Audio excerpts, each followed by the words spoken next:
সকালের ব্যস্ত সময়, রান্নাঘরে হাঁড়ি পাতিলের শব্দ, ধোঁয়াতে পুরো ঘর ভরে উঠেছে।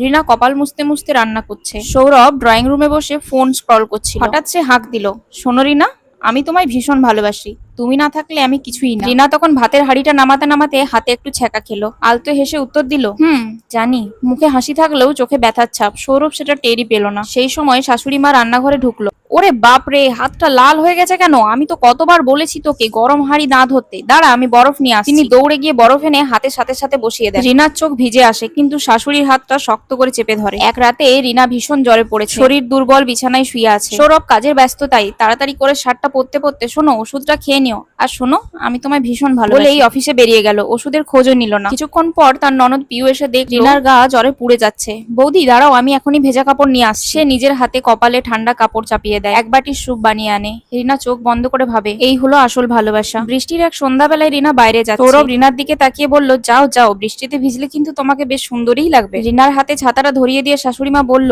একদম ঠান্ডা লাগাবে না। ভালোবাসা শুধু শোনার মতো, কিন্তু যত্ন করার মতো কাজ। যেখানে যত্ন আছে সেখানেই ভালোবাসা বাঁচে।